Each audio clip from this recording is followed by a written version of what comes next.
Have you ever started a new goal with burning motivation only to quit after 3 days? Maybe you've promised yourself you'd exercise daily, eat healthier, or finally start that business. You went all in on day 1, full of energy, full of hope. But by day 4, you were back to your old self, wondering why you can't stick to anything. Maybe you've told yourself, I just don't have discipline. I'm not built for success. But what if I told you that the key to massive success has nothing to do with massive action? What if one man's story could prove that tiny, almost invisible habits repeated daily can transform a complete failure into an unstoppable force? This is the story of a man who lost everything until he discovered that 1% better every day equals 778% better in 1 year. Stay with me until the end, because this might be the formula you've been searching for. In a mid-sized city where office towers stood tall and businesses thrived, there lived a 38-year-old man named Daniel. But Daniel didn't work in those towers. He cleaned them. Every evening at 6 p.m., he arrived at the Madison office complex with his mop, his bucket, and his worn-out cleaning cart. Every morning at 2 a.m., exhausted and invisible to the world, he went home to his basement apartment. His salary was $1,800 a month. Barely enough.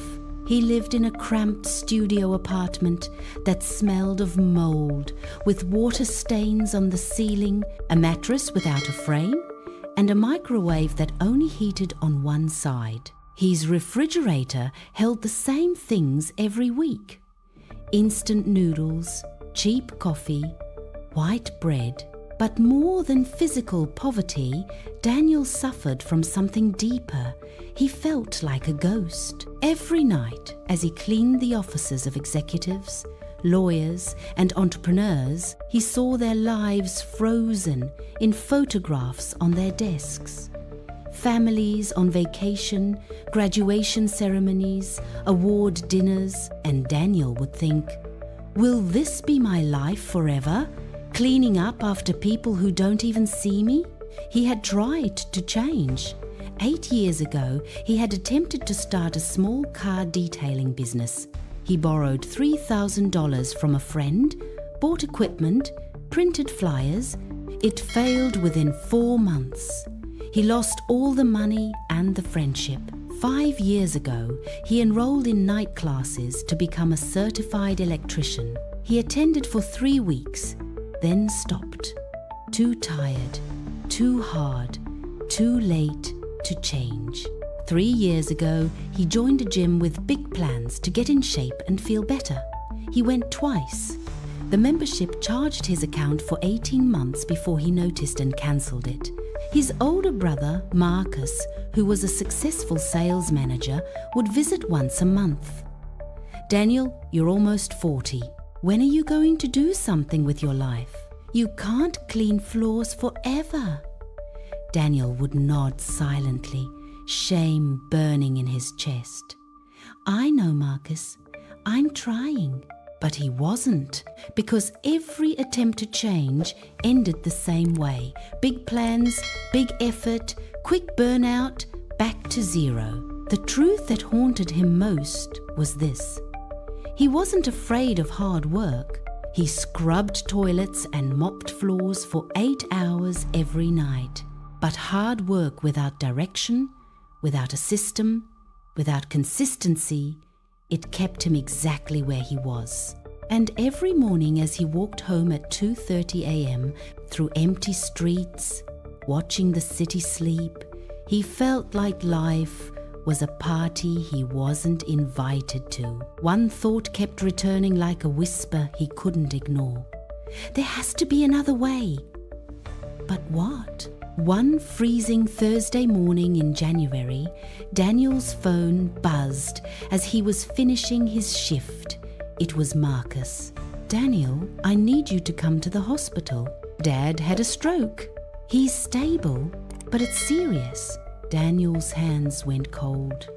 He took a taxi, something he never did, spending $40 he didn't have. When he arrived at the hospital, his father was in the ICU, tubes in his arms, machines beeping softly. The doctor said his father had survived, but his lifestyle, poor diet, no exercise, chronic stress, had caught up with him. He needs major changes, or the next one will kill him, the doctor said quietly. Daniel sat beside his father's bed for hours. He looked at his father's swollen hands that had worked construction for 40 years, just like Daniel worked through nights, both of them grinding, suffering, but never truly building anything lasting. Something inside him cracked, not with sadness, with clarity. He stepped outside the hospital into the pre-dawn cold. It was 5:15 a.m. The city was beginning to wake. A few people were jogging. A coffee shop was opening. Delivery trucks were unloading. And in that moment, standing in the freezing air, Daniel made a decision. "I'm done making big plans that fail," he whispered. "I'm done with huge goals I can't keep. I need something different, something so small I can't fail." On the bus ride back to his apartment, something unusual happened. Sitting 2 rows ahead was a woman in her 60s, fit, energetic, reading a book titled Atomic Habits. Daniel recognized her. Mrs. Linda Huang, the owner of a successful chain of health food stores in the city. She was a local legend. Started with one tiny shop 30 years ago. Now she owned 12 locations and was semi-retired. What shocked Daniel was seeing her on a city bus at 6 a.m. reading A Millionaire. On a regular bus, Daniel gathered his courage. "Excuse me, Mrs. Huang." She looked up and smiled warmly. "Yes, I'm sorry to bother you. Why are you on the bus? You could afford any car you want," she laughed softly. "Because I like the routine. I take the 6 a.m. bus 3 times a week. It forces me to walk to the stop, gives me 20 minutes to read, and keeps me humble. Small habits, young man. They've given me everything." Daniel felt something stir. "You built your business on small habits?" She closed her book and looked at him carefully. "You look tired. What do you do?" "I'm a night janitor." And when he said it, he felt the weight of shame again. She didn't flinch. Honest work. "Do you want to stay a janitor forever?" "No, but every time I try to change, I fail. I start strong, then I quit." She nodded slowly. "That's because you're trying to change everything at once. Let me guess, you set huge goals." "Yes." "You go all in for a few days." "Yes." "Then you burn out and quit." "Exactly," Daniel whispered. She leaned forward.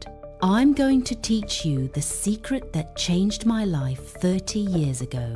It's called the 1% rule. You don't need to change your whole life tomorrow. You just need to get 1% better every day. Just 1%. That's it." Daniel frowned. 1%? That's nothing, she smiled. "That's what everyone thinks. But here's the math.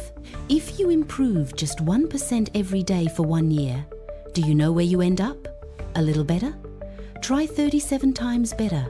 She pulled out a pen and wrote on the margin of her book, 1.01 to the power of 365 equals 37.8.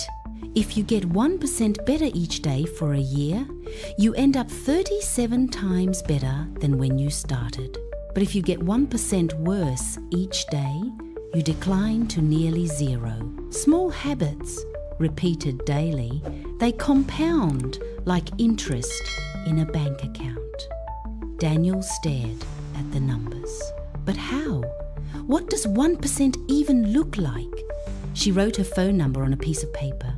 Come to my office tomorrow at 10 a.m. I'll show you how to build a system of tiny habits that will change everything, but only if you're serious. Because this isn't sexy. It's not motivational speeches or big wins. It's boring, simple actions repeated forever. Most people can't handle boring. They want fireworks. The bus reached Daniel's stop. He looked at the paper in his hand and made a promise to himself. I'll do it, starting now. The next day, at 10 a.m., Daniel stood outside Mrs. Huang's office, nervous. He hadn't slept, but he was there.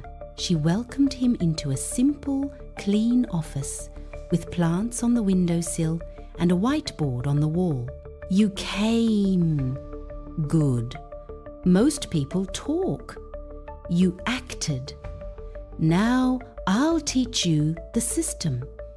She drew a simple diagram on the whiteboard. Daniel, imagine your life is a garden. Right now, your garden is full of weeds, your bad habits, sleeping too late, eating junk, wasting time, avoiding challenges. You can't just rip out all the weeds at once. You'll exhaust yourself and they'll grow back. Instead, you plant one tiny seed every day, one good habit. Water it daily. Protect it. Over time, the seeds grow into plants, and the plants choke out the weeds naturally. She turned to face him. Here's your system. This is the 1% rule in action. You're going to choose 4 tiny habits. So small they feel almost stupid. So small you can't fail. And you'll do them every single day for 90 days. Habit 1. The 2-minute morning routine. Every morning when you wake up, before you do anything else, you make your bed. That's it. 2 minutes. Sounds ridiculous, right? But it's your first win of the day. It trains your brain. I set a goal. I completed it. Winners start the day with a win. Habit 2. The 10-minute learning rule. Every single day, you spend exactly 10 minutes learning something valuable. Not an hour. Not when you feel like it. Exactly 10 minutes. Watch a business video. Read a chapter. Listen to a podcast. Just 10 minutes. In 90 days, that's 15 hours of learning. In 1 year, that's 60 hours. An entire university course. Habit 3. The 1-5-minute body investment. Every day, you move your body for 15 minutes. Walk, stretch, do push-ups, jump rope, doesn't matter. Just 15 minutes. Not to get ripped. To build the habit of caring for your body. In 1 year, that's 91 hours of movement. Your body will transform. Habit 4. The $1 savings rule. Every single day, no matter what, you save $1. $1. Put it in a jar. A separate account. Anywhere. Some days you'll want to save more. Don't. Just $1. Why? Because you're training yourself that you are someone who saves. In 90 days, you'll have $90. In 1 year, $365. But more importantly, you'll have the identity of a saver. Mrs. Huang stepped back. 4 habits. Tiny, boring, almost embarrassing in how small they are. But here's the secret, Daniel. You're not doing these habits to get rich or fit in 90 days. You're doing them to become a different person. You're becoming someone who keeps promises to themselves. And that person can accomplish anything. She added 3 rules. Rule 1. Never miss twice. If you miss one day, fine. Life happens. But never miss 2 days in a row. Missing once is an accident. Missing twice is the start of a new bad habit. Rule 2. Track it. Every day you check off these 4 habits on a calendar. You'll see your streak grow. After 30 days, you won't want to break it. Rule 3. Start so small you can't fail. If 15 minutes feels hard, do 10. If 10 feels hard, do 5. The habit must happen every day. Size doesn't matter at first. Consistency is everything. Mrs. Huang looked at Daniel seriously. I'm giving you 90 days. 90 days of these 4 tiny habits. After 90 days, come back to me. Show me your tracking sheet. If you've done the work, I'll give you the next level. If you quit, don't bother calling. Success belongs to people who show up when it's boring. Daniel felt the weight of the challenge, but also, for the first time in years, he felt something else. Hope, small enough to protect. I'll do it, he said. I won't quit. We'll see, Mrs. Huang said with a knowing smile. Everyone says that. The next morning, Daniel's alarm went off at 7 a.m., 3 hours after he got home from work. His body ached. His mind screamed for more sleep, but he remembered the promise. He stood up, walked to his unmade bed, and made it 2 minutes. It felt stupid, but he was done. First win of the day. He sat down with his phone and watched a 10-minute YouTube video about basic personal finance. His eyes burned, but he finished it. He put on his old sneakers and walked around his block for 15 minutes. The cold air hurt his lungs. Then he took $1 from his wallet and put it in an empty coffee jar on his counter. 4 habits. Done. He drew 4 check marks on a piece of paper taped to his wall. Day 1 complete. The first week was hard, not because the habits were difficult, but because they felt pointless. What is making my bed going to do? He thought. What will $7 in a jar accomplish? But he remembered Mrs. Huang's words. You're not building results yet. You're building identity. By day 12, something shifted. Daniel woke up and realized he didn't need to force himself to make the bed. His hands did it automatically. The 10-minute learning sessions started to accumulate. He had learned about budgeting, investing, starting a side business, marketing basics. His 15-minute walks grew to 20, then 25. He started jogging. His body felt lighter. The $1 savings jar had $12 in it. Ridiculous, but also proof. Proof he could keep a promise to himself. Around day 30, Daniel had a realization. He was becoming someone different. At work, he moved differently. He stood straighter. When his supervisor asked him to stay late to clean an extra floor, Daniel didn't feel resentful. He felt capable, like someone who could handle challenges. By the end of month 2, Daniel's habits had expanded naturally. The 10-minute learning became 20 minutes because he wanted to finish the videos. The 1 5-minute walks became 3 0-minute jogs. The $1 savings had grown to $1 on weekdays and $5 on weekends. Not because the rule changed, because his identity had changed.